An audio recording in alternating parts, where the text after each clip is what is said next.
Magandang araw sa inyo mga kabansa. Kayo ay nasa Iparas kay Paras. At ito ang inyong lingkod, Ado Paglinawan, na nagbubukod ng pagbati para sa aking kaibigan na si Eli Saludar. Magandang araw po sa inyong lahat. Para kay Atty. Manuelito Luna. Magandang araw. At sa ating sekretary. Magandang hapon, mga kababayan, at magandang araw naman sa ating mga mahal din na mga Pilipinos, sa mga kapatid natin sa iba-ibang bansa at nakikinig at nakikialam sa mga pangyayari ng ating bansa, kung ano na ang nangyayari ngayon sa ating politika sa Pilipinas. So, paring Eli, anong nabalitaan mo diyan sa tungkol diyan sa bakit may mga sinasabi si Anjo Iliana tungkol dito sa school bukol senator? Okay. So, ito maganda pag-usapan din ho ito dahil si Senate President Tito Soto ay isang public official. So, pwede nating i-discuss to, Attorney. Yeah, definitely kasi sabi nga natin, public office is a public trust. Yes, and then they are also governed by the Code of Conduct and Ethical Standards for public office. So, dito ho sa isyong ito ay may nagsalita eh. Dati niyang kasamahan, siguro mga 20 years na kasama sa Itbulaga, itong dating aktor, host na si Anjo Iliana. So, ito maganda pag-usapan rito, yung mga marites dyan. Na di ko mano, ay meron daw chicks, may kabit daw itong si Tito Sen, na kung saan ang kanyang imahe sa politika ay disente, malinis eh. So, tapos, ano pala, tinatraidor pala niya yung asawa niya. Kung may katotohanan, ha? Yung aligasyon ni Anjo. Ito, pakinggan natin kung kayo mga kababayan, sila makukusga. Tama ba yung isang senador? May asawa, nagyayabang na maganda yung pamilya niya, and so on and so forth.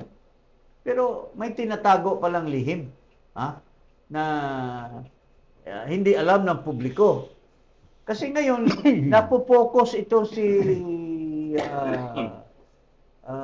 Tito Soto sa limelight dahil nga sa mga pinaggagawa niya sa Senado. Unang-una, yung akusasyon ng mga senador at saka sa mga iba-ibang sektor ng ating bansa na siya ay tuta ni Martin Romualdez.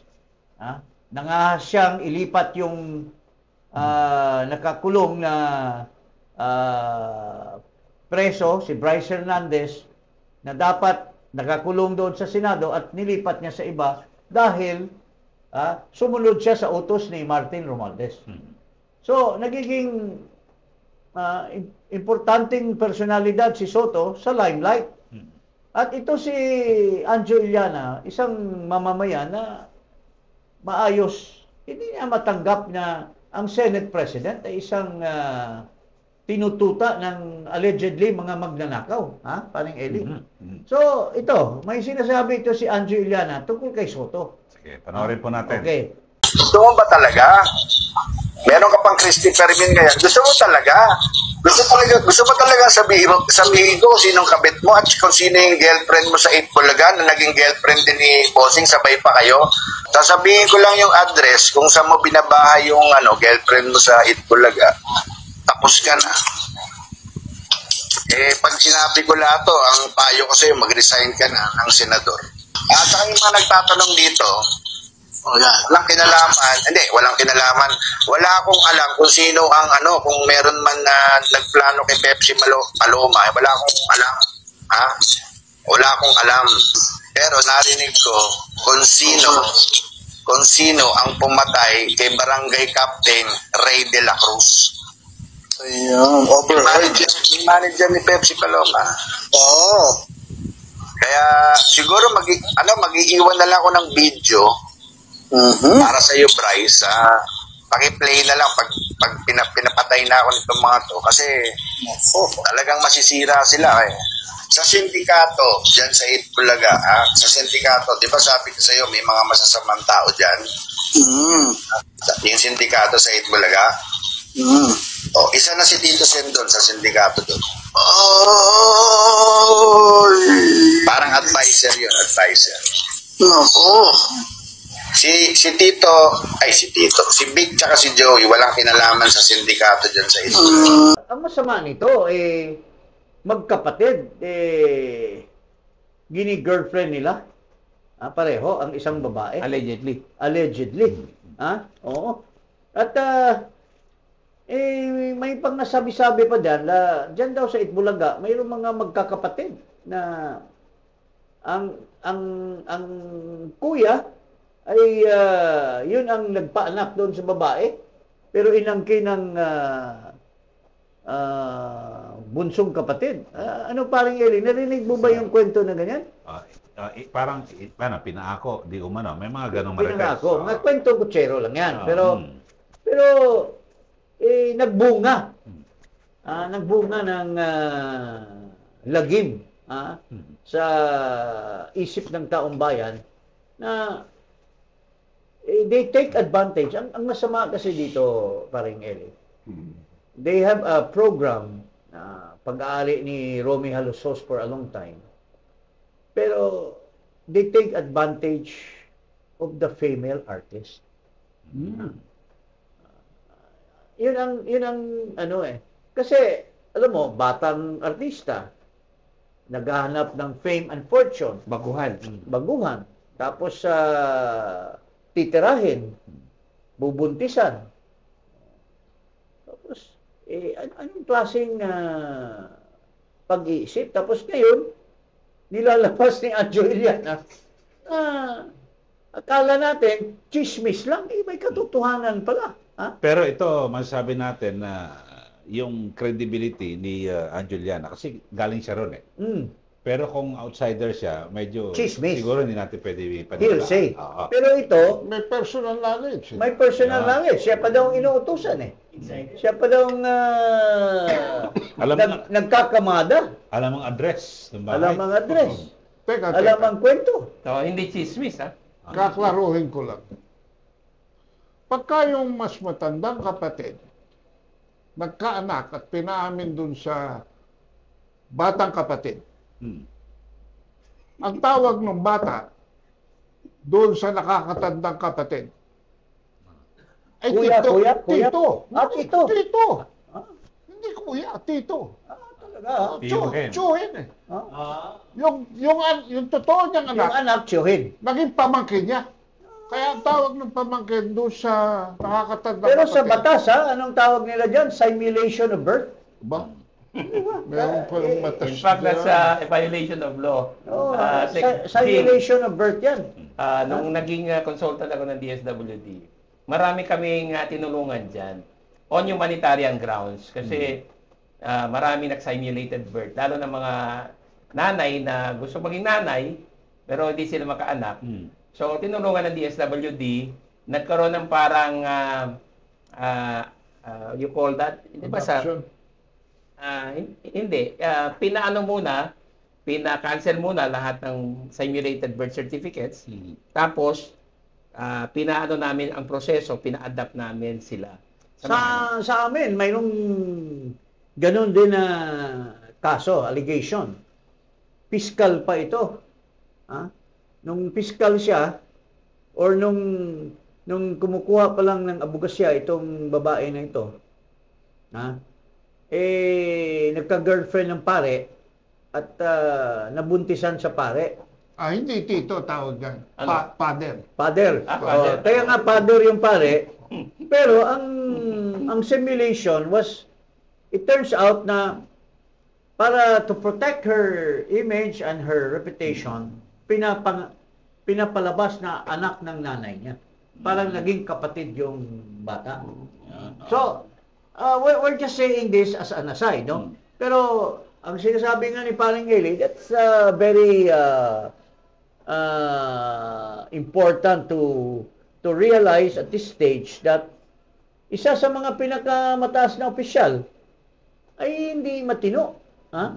Hindi matino. Kasi pang ano siya, pang number 3 siya, di ba? Ah, And being a public officer, Teka. hindi pwedeng maging onion skin dito eh. Ako He has to face it eh. At saka Ako may, hindi. may decision Supreme Court yan, ha? Oo. Na pag public official ka, Oh. okay lang yung mga ganyan. Immorality yan eh. Basta relevant doon sa ano mo. That's an Basta public immorality. official ka dahil dapat nakahanda ka sa lahat ng mga Yeah. babati ko Oo, sa. you cannot be onion Hindi skin. ako abogado, kaya ako nagtatanong. Hindi ka dapat onion skin. Yeah. Hindi ako abogado, kaya ako nagtatanong. Paano yung nanay? Yung inanakan? Criminally liable din ba yun? Sa Doon For siya sinasabi. simulated birth? Oo. yan nga, tinulong. Kung nag-simulate siya, ibig sabihin, Falsification yan actually. she's the one, So mutually. liable for falsification. Ha? Oo. Kasi anak mo yun eh, hindi mo inangkin na anak mo, pinaangkin mo sa nanay mo. Ito naman, inanakan mo yung babae pero pinaangkin mo sa kapatid mo. That's also Hindi, yung nanay dyan, liable ba yan in court? Liable? Criminally because liable? she went along, I guess. Oo. Diba? Pero going back doon sa kwan ni Eli, Delikado yung pala yung sinabi, ganyan. actually, itong mga ganitong cases, no, hindi ito unusual. Nangyayari ito sa mga public officers and we have, nung time namin sa PACC, meron din isang cabinet secretary na involved sa isang sexual harassment case involving a staff.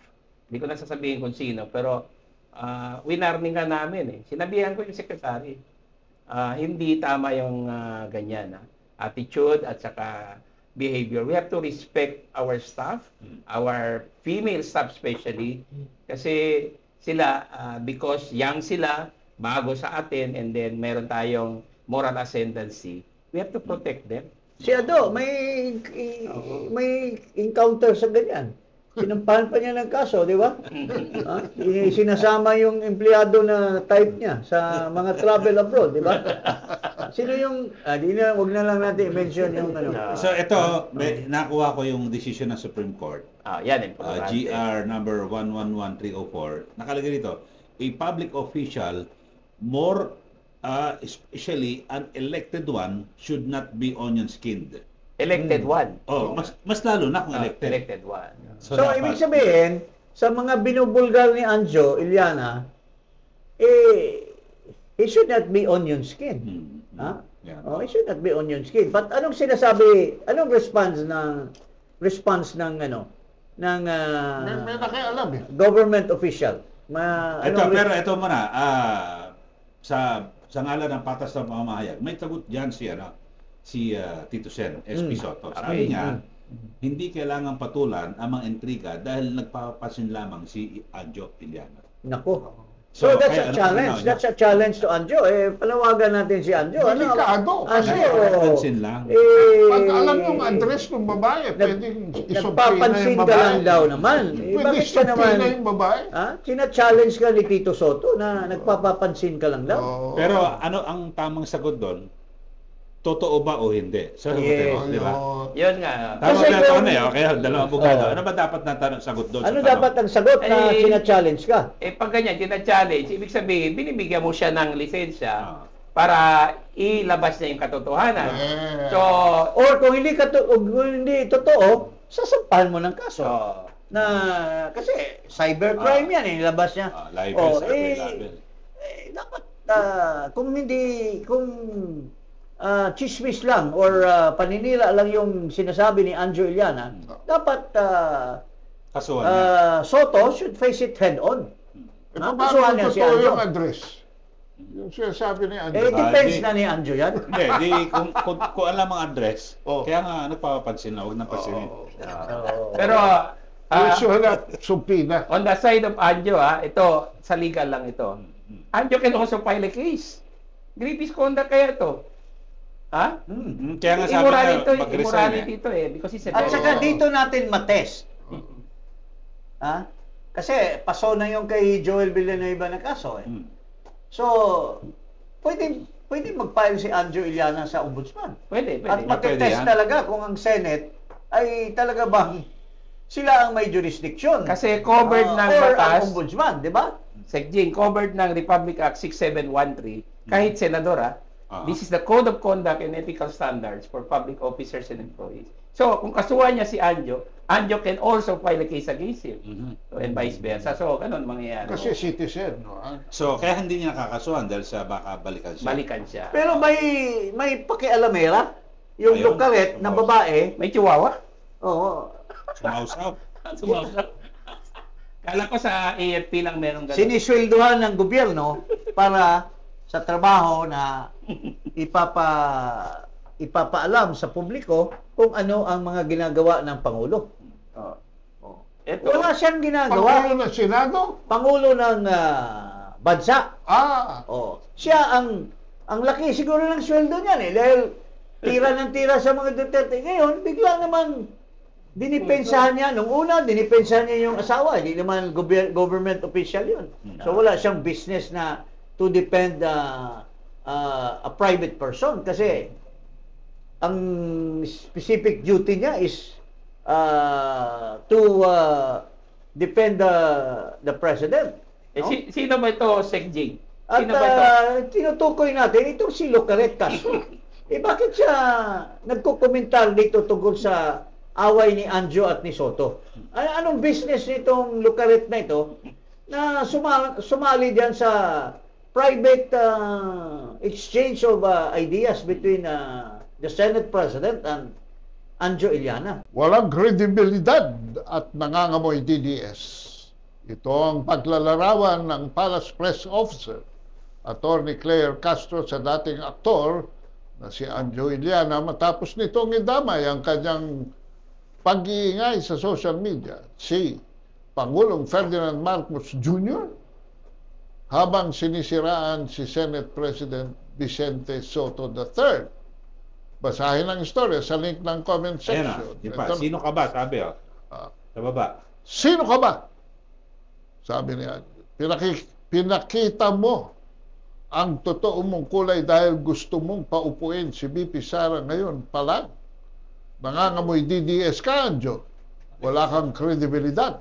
Si BP Sara na damay pa. Nakakalimutan siguro ni Claire Castro, kumpanyera Claire, na taxpayer itong si Anjo and citizen of the country.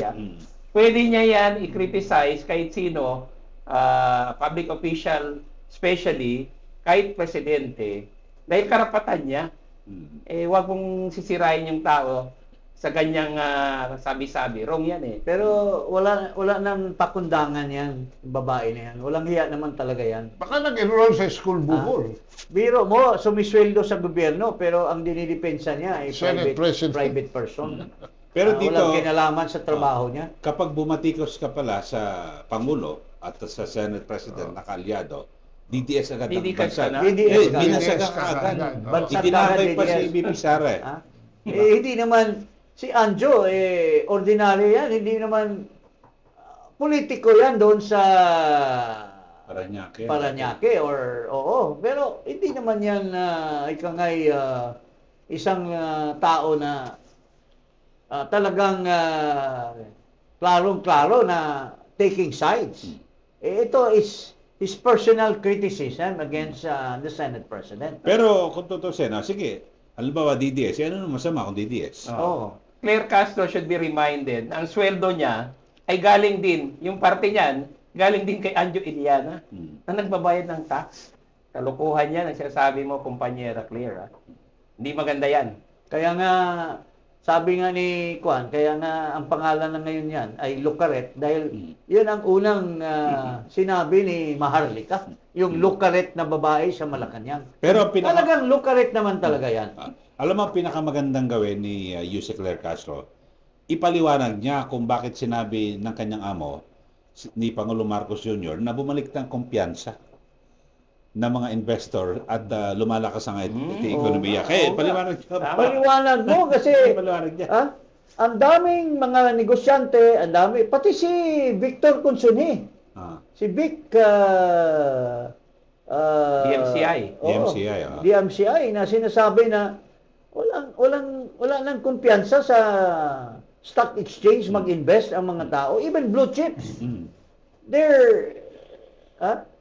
they're refusing to put their money on our government institution. Mula noong December hanggang Oktubre, 5 trilyon ang nawala sa stock market.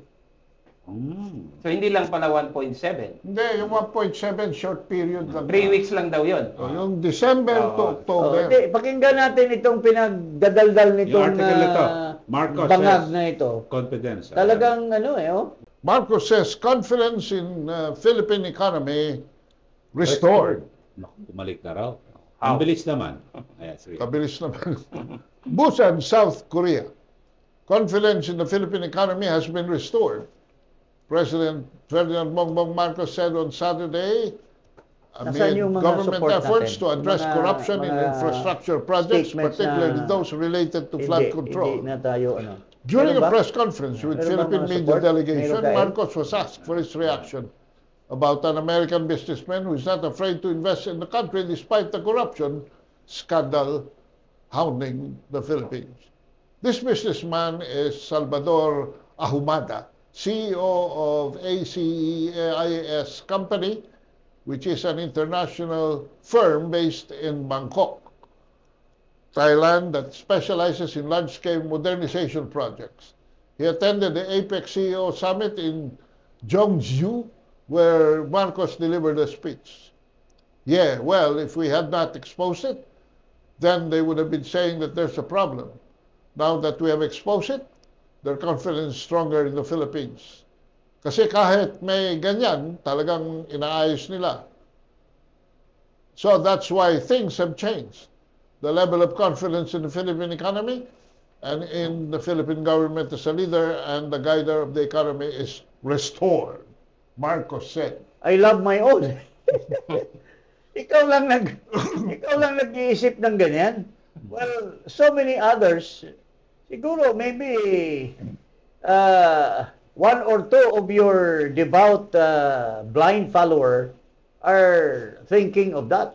But the entire majority of the Filipinos are thinking and demanding that you show something. Wala ka pa nga napakita. Binibida mo na for all you know, yung sinasabi mo, pledges lang yun. Pangako na puro pledges, pangako na hindi na nga Hindi sigurado. Hindi sigurado. Tapos sasabihin mo, magsisinungaling ka na naman sa Pilipinas. Ito. Tsaka Ito, pakinggan natin. Sa gitna ng mga isyu ng korupsyon at manumalyang flood control projects, marami ng investor ang nagdesisyong umatras sa Pilipinas. Ayon kay Cora Guidote, dating head ng Investors Relation Office ng Bangko Sentral ng Pilipinas, patuloy na lumiliit ang tiwala ng mga negosyante dahil sa laganap na korupsyon sa pamahalaan. Marami na nag-pull out. Actually, kasi nga kumababa ang business confidence. At saka, corruption scares away investors. Bakit? Kasi it increases the cost of business. Siyempre, manghihingi ng lagay yung mga people that they deal with in government. If I'm an investor, asan ang ROI ko? Asan ang return on investment ko?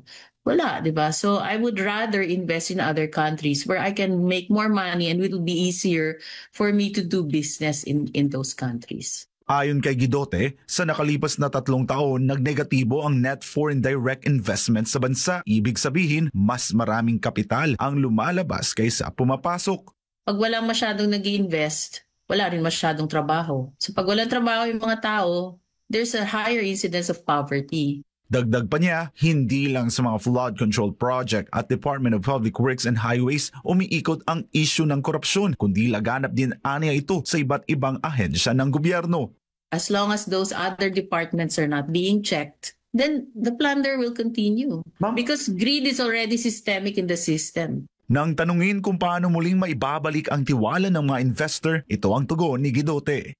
The government has to be accountable. And who has to be accountable? Those that approve the General Appropriations Act. So if they cannot address that, then you need a change in leadership.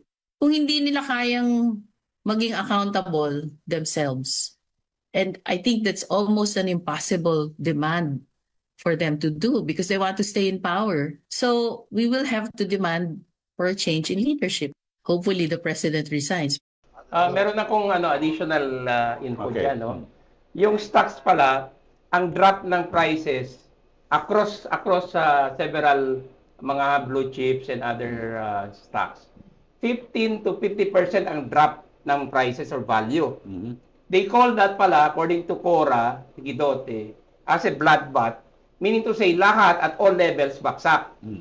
Red ang indication sa board ng stock exchange. So therefore, our stock exchange is the worst performing stock exchange in the world right now because of the issue on corruption, not just sa flood control but across the different departments. So sa kabuuan talagang yung corruption naka-apekto. Naka-apekto because of the impression and perception perhaps ng mga investors na it's not good to do business with the Philippines. Yun ang masama dyan. Yan din ang masakit. Because this will affect us all. Pero ang sinasabi nitong si President Marcos Jr., na-restore na raw yung confidence. Pero sinasite 1 or 2 cases lang. Isa lang yung Mumbai na Amerikano. Fallacious yan kasi that's a fallacy kasi arguing from particulars to general, illogical yan hindi general to particular. And he has not described a solid investment wala. na pera talaga dumating na sa bansa. Before you say anything that it has been restored, there must be an actual amount of money that is invested in any project, that is invested na talagang pumasok yung pera niya. Kung istorya ni On Amor lang, kwentuhan lang, tapos sabi, I'd like to invest in your country. Niloloko ka lang or binubola ka lang ng investor. Tapos that only amounts to a pledge. How can you brag about? Ang nakakalungkot dito, sa South Korea niya in-announce yun. A few weeks back, yung presidente mismo ng South Korea ang nag-withdraw ng $500 million in investments from the loans pala from the Philippines. Kinansel ang mga loans. Kinansel ang mga loans. Saka ito yung foreign direct investment, ito yung measure ng investment sa Pilipinas coming from abroad. Since 2022, I've reviewed the data. Hindi naman tayo ekonomista, pero nagbabasa rin tayo. Sekjing, tama ka.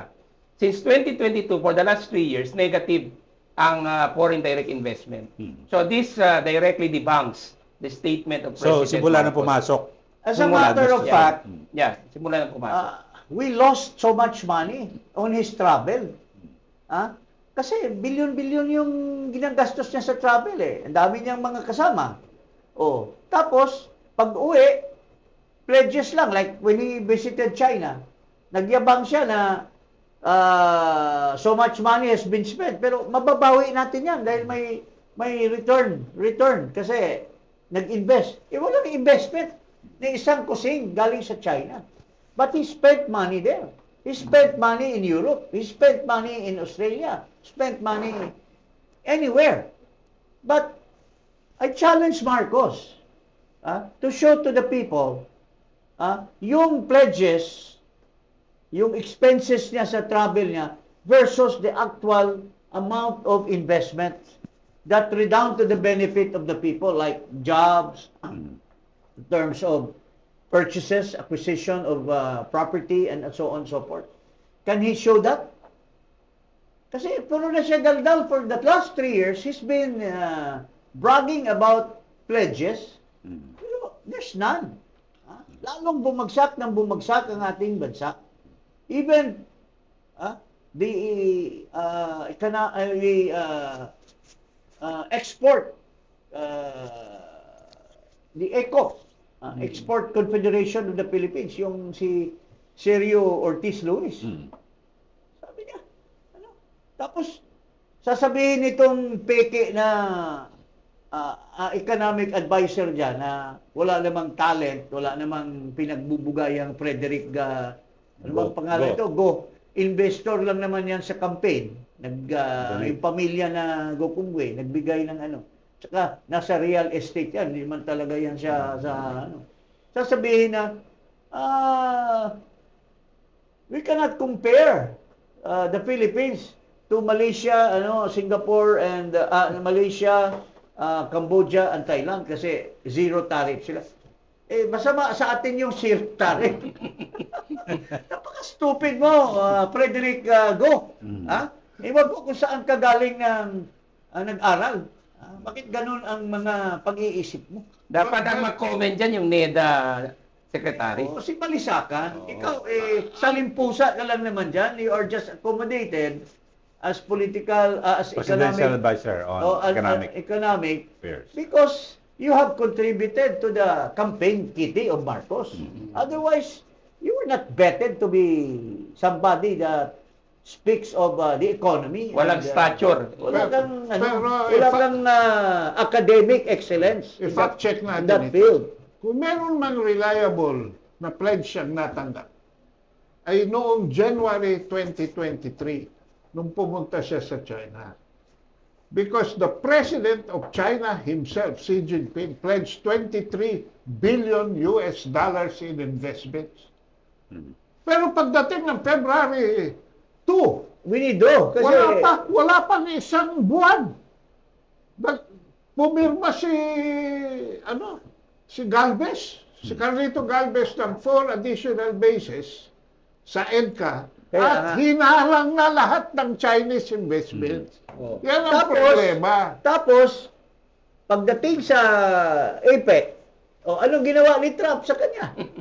He was not even given an audience. He was not even given Not even a handshake. a handshake or a privilege. Kala ko ba, Pakita natin ito.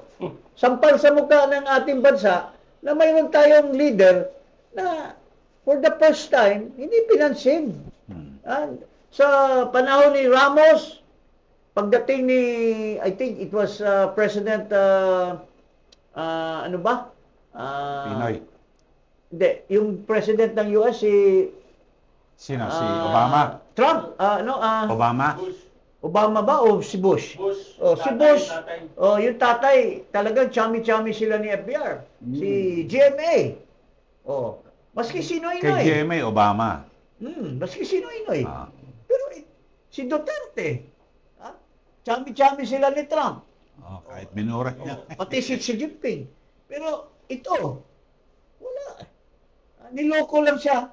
Pagdating sa US, pinipilit nila magka-audience si Marcos. Pero what happened pare? 19%. Niloloko lang siya ni Marcos. He's a very good negotiator. Pero anong nangyari? 19%. Ang taripa. Talagang binola. Tapos ngiti si Marcos. Binubola lang siya ni Trump. Sakat naman siya. Ano naman siya? Ito, pakita natin yung ginawa ni Trump sa kanya.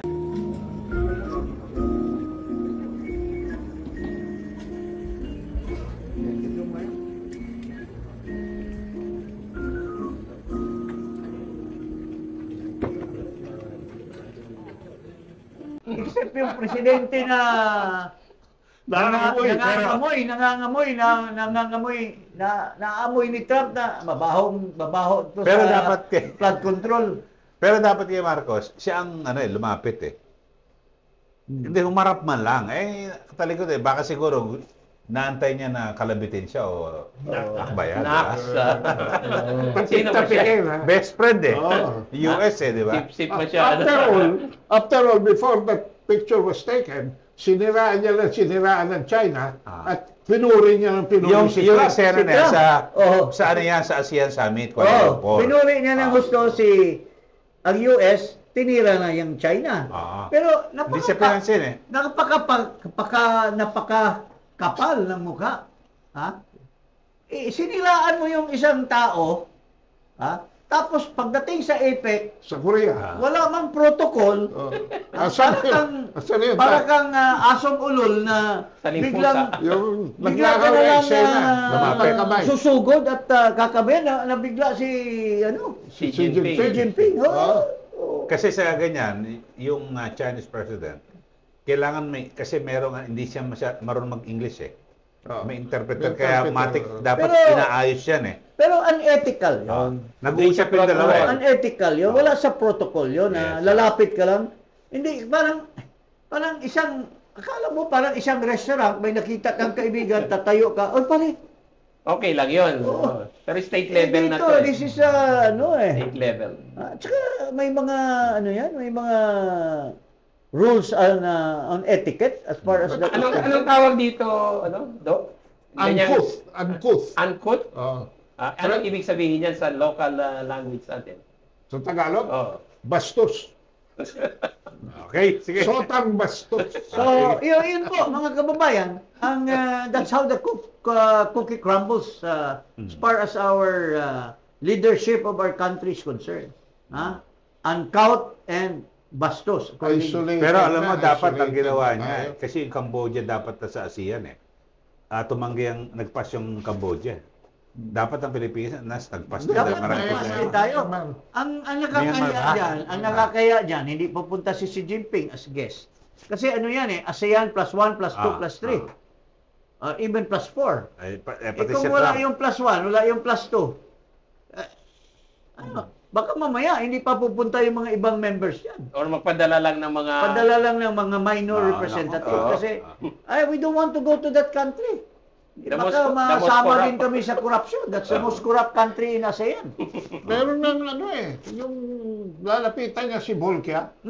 Kinuha ni Prabowo ng Indonesia si Volkia. Inawat. Huwag kang lumapit yan. Hindi. Baka magdala ka rin ng kagaw. Madungisan. Madungisan ka ng... Kasi, alam mo, walang naniniwala, mga kababayan. Sinasabi niya, mahiya kayo. Pero walang naniniwala. Anong dapat sinabi sana niya? Mahiya tayo. Kasi nagsabuatan tayo para kurakutin ang bansa. Doon sa SONA dapat yun. Dapat yun dapat At mahiya tayo. Inamin mo, Marcos, dapat na nagkasala ka sa Filipino people because nangluloko ka na hindi mo hindi ka kamo kasali. When in fact, ikaw ang numero 1 nagpalabas ng pera at yung pera na yan kinurakot. Mga insertion. Para sa 2025 May elections. Natalo naman ang mga kandidato niya. Hindi lang, 2023, nangurakot na sila. 2024, nangurakot na. Tapos, nangurakot, pero nagyabang siya na, we have 5,500 flood control. That's a big accomplishment. Tapos, mamaya, bumagyo, nagbaha, nawala. Tapos, later on, sir, what happened to the floods? Flood control pa. Naanod. Naanod daw. Kasi malakas daw ang bagyo. Sinabi niya naanod. Pero ngayon, sinasabi niya na, kinurakot. Ghost sa standard. It just shows wala talaga siyang direct hand in running the show of the parade. So, pero dito mukhang nagkamali sila kasi yung optics maganda, di ba? Siya ang nagsabi na kaya naman kayo. Kasi parang sa palabas siya wala siyang alam eh. Pero bumalik eh. Nagbumerang. So, yung kasama na siya. So, lalong lumala ang sitwasyon. Pinagmalaki niya doon sa Kuala Lumpur, sa IPEC, na, you come to our country. I was the one who exposed. Pero parang ina-avoid siya doon. Akala niya mga bobo yung mga Asian leaders na ikaw lang nag-expose pero wala ka pang pinakulong. Yung presidente ng South Korea, ini-invite niya na bumalik siya sa Pilipinas. Anong sagot to? I-try ko, parang gano'n. I'll try. Subukan ko. Ibig sabihin... Walang excited na mga leaders na pumunta dito. Ayaw madungisan. Because we are already renowned all over the world. Kasi kung talaga as the number 1 corrupt country. Notorious tayo. Kasi pwede masagutin, sige, ayusin natin schedule. And they know... Iwas puso yan. Hindi naman mga gago yung mga leaders na yan. They know, sinong pumipirma ng budget? It's the president. Saka they are well Sinong informed. nagre-release ng pera? It's the president. Sinong nagre-release ng unprogrammed funds? Si presidente. Kung hindi ka gago, hindi ka stupido, hindi mo i-release yun dahil bloated yung flood control funds. Sino ba yan? Yung sinasabi ni Ado? Yung sinasabi ni Sec. Bangag. Anong pangalan niya? Bangag? Yung Okay. pangalan niya. Actually, Oo. nangyari ito Sige, sa okay. Malaysia eh. Nangyari ito sa Malaysia nung panahon ni Najib Razak. Kaya tinanggal ng parliament si Najib Razak. Sige. Ewan ko lang kung matatanggal ng people power si Bangag. Sige. Basta may disclaimer tayo, si Kaado nagsabi na. Okay, sige. Okay. Extra tayo. Huwag kalimutan mag-subscribe dito sa Iparas kay Paras at i-click ang notification bell. Maraming salamat po.